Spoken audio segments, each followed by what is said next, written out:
ঈদের জন্য পুরনো 40 টাকার চুড়ি দিয়ে 200 টাকার চুড়ি বানিয়ে ফেললাম। আপনাদের ঈদ কেমন কাটছে? আমার তো মোটামুটি অসুস্থতা নিয়েই কাটছে।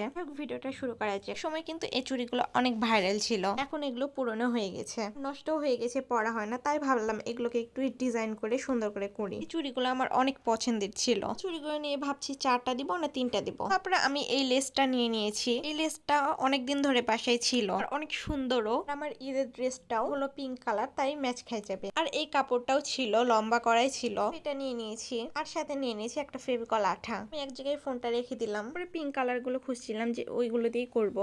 তো 3টা পেয়ে গেছি। এখন অল্প অল্প করে আঠা দিয়ে একসাথে জোড়া লাগিয়ে নিব। প্রথমে একটা চুড়ি নিয়ে পুরোটা আঠা দিয়ে কভার করে দিলাম, একটার সাথে আরেকটা ভালোভাবে আটকিয়ে নিলাম। তারপরে আরেকটাতেও আঠা দিয়ে নিলাম, তারপরে সেটাও লাগিয়ে নিলাম। এরপরে 3টা একসাথে লাগানো হয়ে গেছে। আর এখন এটা শুকানোর জন্য কিছুক্ষণ ওয়েট করা লাগবে। আঠার খাপটাও লাগিয়ে নিলাম। এরপরে সবগুলো একসাথে লেগে গেছে আর আমি কাপড়টা ভাঁজ করে নিয়েছি। পরে একটু করে আঠা দিয়ে নিলাম যাতে এটা পরে খুলে না যায়। এভাবে ঘুরিয়ে ঘুরিয়ে পেঁচিয়ে পেঁচিয়ে পুরোটা কভার করে নিলাম। এই কাজটা যে এত ধৈর্যর কাজ, কি বলবো, এত সময় লাগছে। আর এখানে তো এত তাড়াতাড়ি যদি কাজটা হয়ে যায় তো অনেক ভালো হতো। আর এটা এখন পুরোটা করা হয়েই গেছে। আমি এখন পুরোটা যাতে আটকে থাকে ওই কারণে সেলাই করে নিলাম সুই সুতা দিয়ে। পুরোটা সেলাই করা হয়ে গেছে। আর এরপরে আমি লেসটা নিয়ে নিলাম। আর এরপরে লেসের শুরুতে যেই একটু খেদরা বাদরা হয়ে আছে এটা ভালো করে মুড়িয়ে নিয়ে সেলাই করে নিব। সেলাই যখন করতে বসি এমন নেশা ধরে, মনে হয় আরতে মন চায় না যতক্ষণ না শেষ হবে। মনে হয় করতেই থাকি। এরপরে মাছ দিয়ে একদম ভালোভাবে শক্ত করে সেলাই করে নিচ্ছে। তাহলে যদি আবার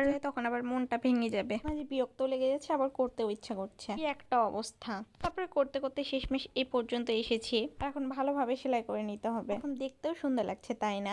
আরেকটাও করব। আর এই তো ফাইনাল লুক 2টা করা হয়ে গেছে। দেখতে মাশাআল্লাহ কত সুন্দর লাগছে, তাই না?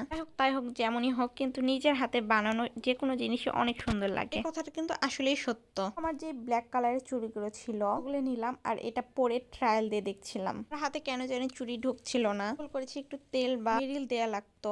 কোনো রকম তো পরে নিয়েছি। এখন পরে নিয়ে কিন্তু বেশ ভালো লাগছে আর এরকম চকচক করছে। কলার গুলা ভালোই গ্লেজ দিচ্ছে। আপনাদের কাছে কেমন লাগছে অবশ্যই কমেন্ট করে জানাবেন। ব্ল্যাক চুড়ি দিয়েও ভালো লাগছে। তারপর আবার খুলে 2টা পরে নিলাম। আপনাদের কাছে কোনটা কেমন লাগছে? চুড়ি দিয়ে ভালো লাগছে না এমনি ভালো লাগছে? আল্লাহ হাফেজ।